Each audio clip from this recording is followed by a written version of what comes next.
Hello and welcome again. My name is Suleman Din. I am the editor-in-chief of Action Magazine and AdvisorEngine Intelligence Lead.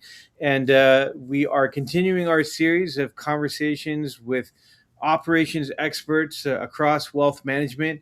And I am very fortunate and lucky and happy today to have with me Molly Crider from Walker Asset Management. Good morning, or should I say good afternoon, Molly. How are you? I'm doing well. How are you? I'm doing excellent. Thank you so much for joining me today. Molly is a 20-year veteran in the wealth management space. She's the Chief Compliance Officer and Chief Operating Officer of Walker Asset Management. Spent a long time at Morgan Stanley before joining our good friend Robin at the firm in Arkansas. And we've got a lot to talk about today, and I hope you come prepared. I'm ready. Ready. Okay, great. So, I think the one question I've been asking everyone, in terms of operations, there's a lot of stuff that happens every day. So, what is your sort of ultimate productivity hack for, when you're kicking off, a crazy week, you've got a busy Monday morning? Sure. Those happen a lot. And I think the key is to not be overwhelmed. And for me, that has meant kind of establishing a system so that every morning I start with kind of the same three things. I'll log into our custodian, log into AdvisorEngine, and open up my emails. And you go and filter out the most important things, and I usually choose about three things that I need to focus on for the day.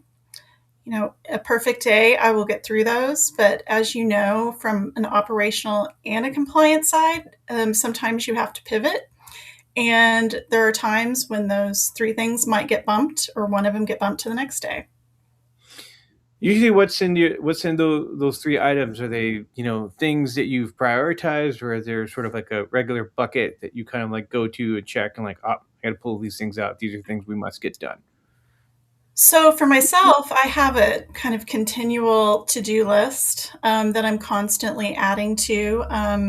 There's a lot of compliance tasks that are done quarterly, annually. And then from an operational side, I do have an operations manager. So we obviously look at client needs, those are prioritized. If she needs any guidance on things, we touch base and make sure she's on track. But it just is kind of making the clients number one and then working all my other to do list items in throughout my day. Now, when you think about the work that you do and the people that you work with, you know, is there one thing that you wish everyone kind of knew or understood about your role better? Sure.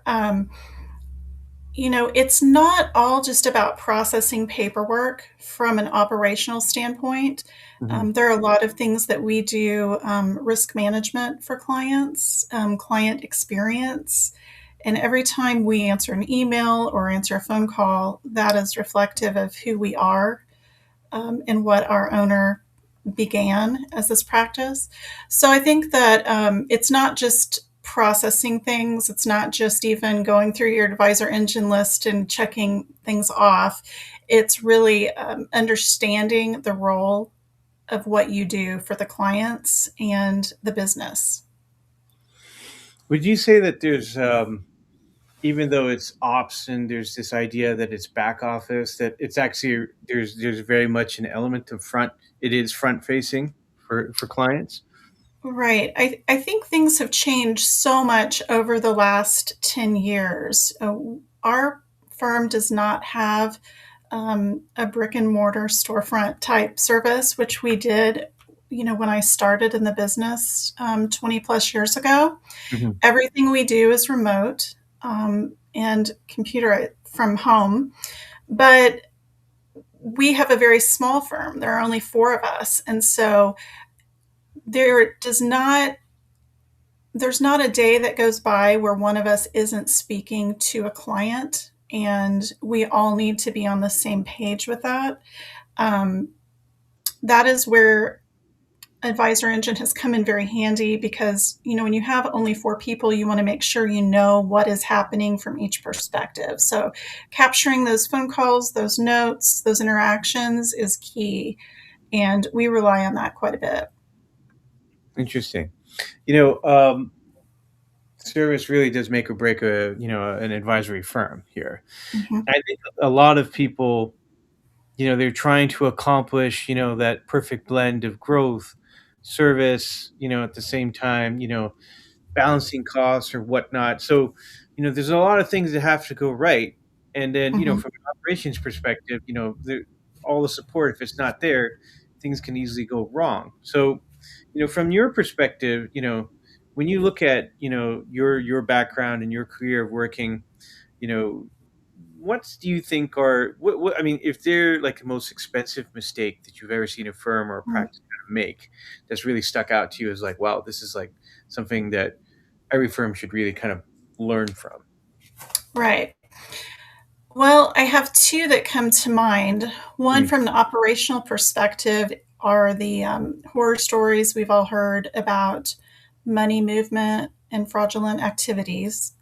And from a compliance standpoint, I think every firm is always aware and dreading the dreaded cybersecurity breach.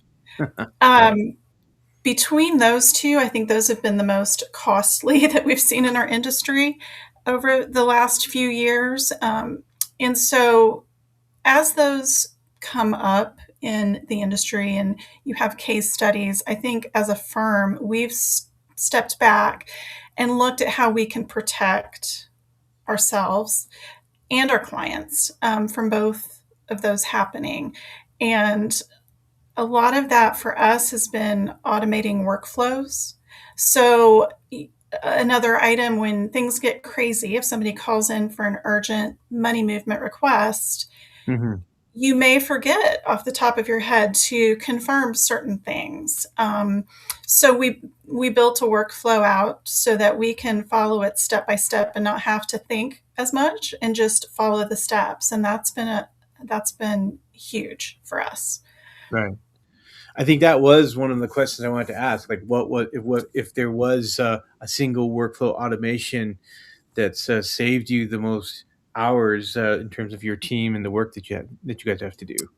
Yes, I think, everything we do, we try to look at it from a workflow point of view. Can we automate this? And if so, how?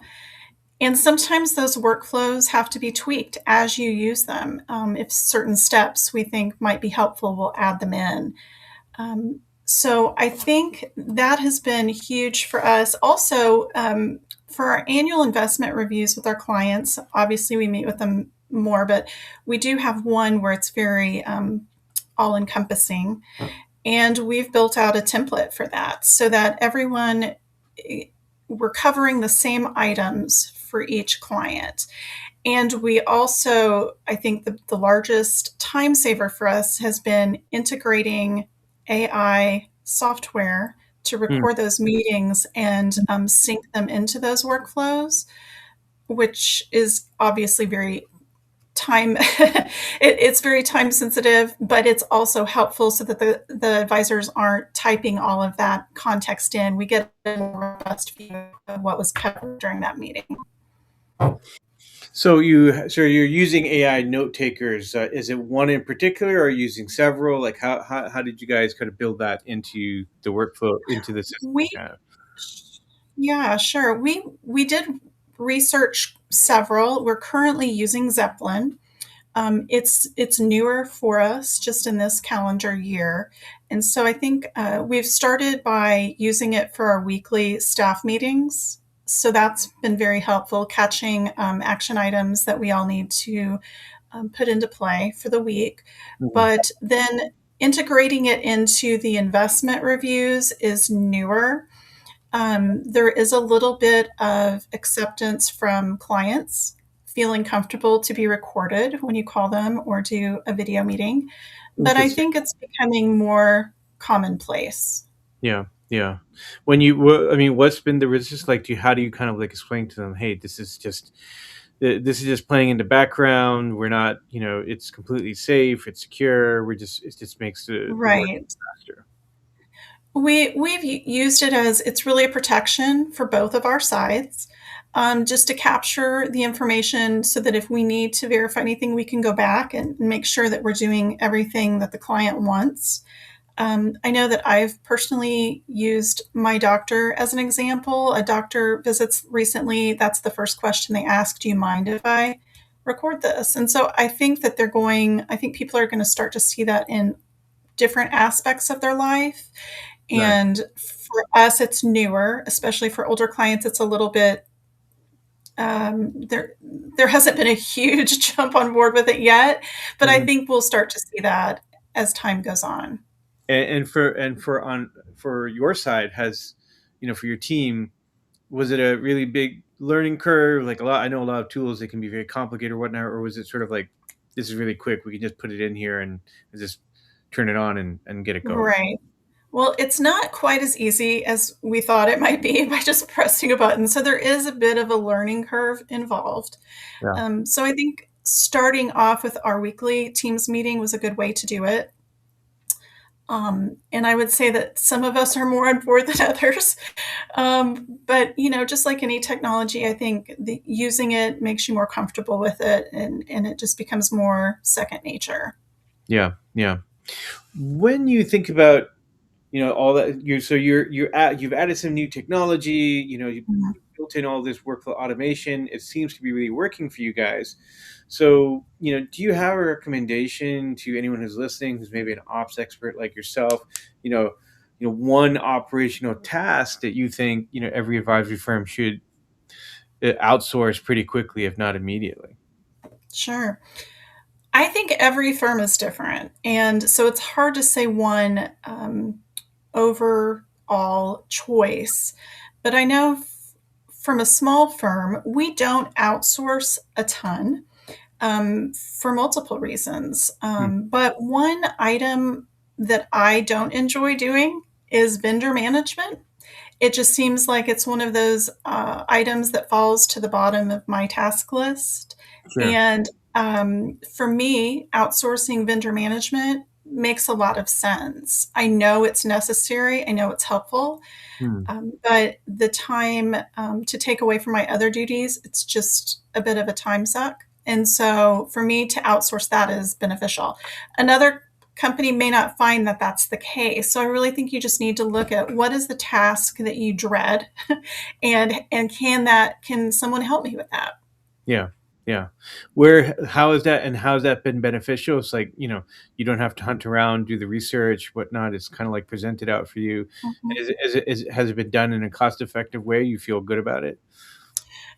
It has been. I feel like we have kept our tech stack and certain things pretty minimal, Mhm. um, not for any reason other than we are pretty simple as far as how we go about doing things. However, I think again, from a time perspective, it's one of those things that you need to do it regularly. You need to do it consistently. And when there are new companies out there, just like these AI note takers, where you need to do your due diligence, the time constraints of looking into all those companies can be done for you. So for me, that's very cost effective. All right. Well, Molly, I think we are at the end of today's questions. I know we could keep going here, but I wanted to first of all thank you so much for taking some time out of your really busy day to come and talk to us. And I hope this has been a great conversation for you. We've certainly heard a lot of interesting tips, even in a couple of minutes, on ways that you can help improve a business. Absolutely. Thanks for having me. No, my pleasure as always. And for everyone else who's listening on in today's call, we have Action Magazine. We are regularly publishing articles online. We have a newsletter. We have a magazine which we print and we also make available digitally. If you're coming to Schwab Impact this year, you'll have a chance to grab our big magazine that we do once a year in person. So make sure you stop by the Advisor Engine booth. Also, if you're not making it, don't worry. You can easily sign up and subscribe right now. for free. It's always free, all of our content. So again, thank you, Molly, so much for coming along today, today's show, and we Absolutely. will see everybody for the next hit.